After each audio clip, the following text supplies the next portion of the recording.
Welcome to the Great Basin Smoke Dispersion Briefing for Wednesday, May 12th. Over the last 2 weeks, we've seen precipitation mainly over the eastern half of the Great Basin. And this precipitation was still generally below normal for the time of year, with a couple of local exceptions over eastern Utah. Elsewhere over southern, central, and western Nevada, and also southern and western Idaho, has been very dry and well below normal. Looking at our new snowfall over the last 72 hours, the only new snowfall has been very light in parts of western Wyoming in the highest terrain. Otherwise, our snowpack has dwindled to less than 40% of normal across much of the geographic area. Looking at our drought time series for the state of Utah, from the year 2000 on the left all the way through 2021 on the right, you can see the periods of drought we've experienced across the state, and this is also indicative of the drought in southern and eastern Nevada. Currently, we are seeing exceptional drought over a large portion of the area, and again, this is the most severe drought conditions we've really seen over the last 20 years. So these drought conditions will certainly affect our fuels and our ignition potential going into the fire season.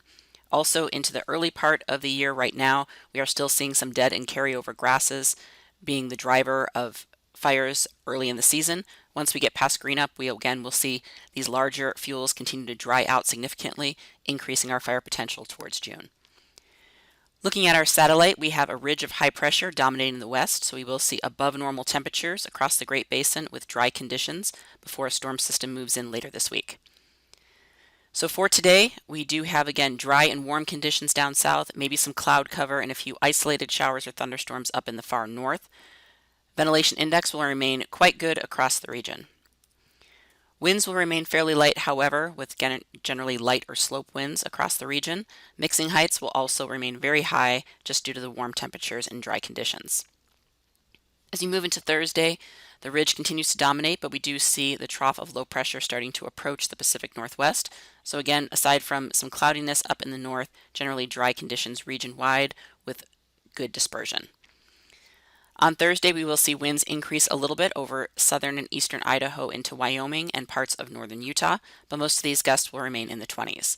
Otherwise, mixing heights remain high across the region. We will start to see the effects of our next storm system on Friday as this area of low pressure drops south along the California coast.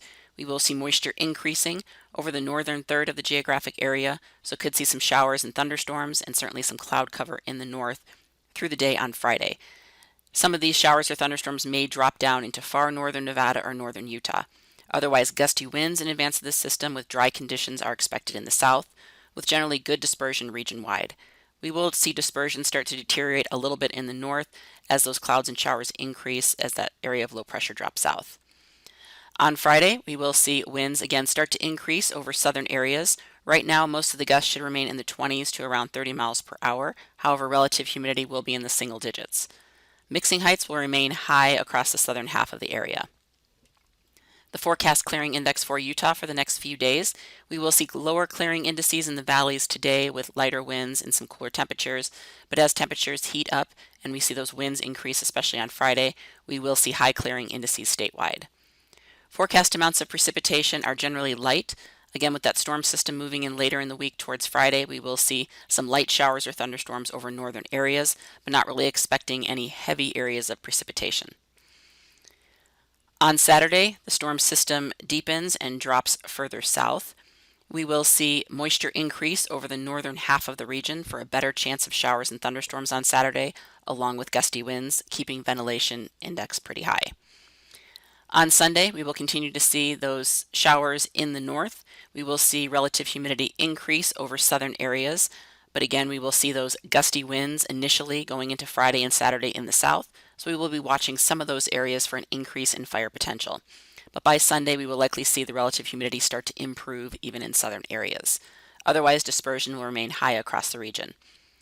On Monday, we will see still that trough in place, keeping some showers and thunderstorms over the northern half of the region, possibly still some higher humidities at the surface, but still dry conditions aloft over southern areas. So again, we'll continue to watch those winds in the south. And on Tuesday, similar conditions with this area of low pressure really moving very slowly across the Great Basin, keeping again those higher humidities and some showers and thunderstorms over the northern half of the region. Forecast amounts of precipitation through Monday morning are shown here. So again, most of the precipitation fairly light, but we could see some heavier amounts in the higher terrain of the Sierra or central or northeast Nevada, and also over parts of the Uintas up into Wyoming and eastern Idaho. So again, we will at least see some moisture across most areas. The only areas that will remain still on the drier side will be far southern and far eastern areas of Utah, the Arizona Strip, and Nevada. The 8 to 14-day outlook, taking us from May 19th through the 25th, shows warmer and drier conditions returning to most of the geographic area. That concludes our webcast for today. Check back on Friday for the latest updates.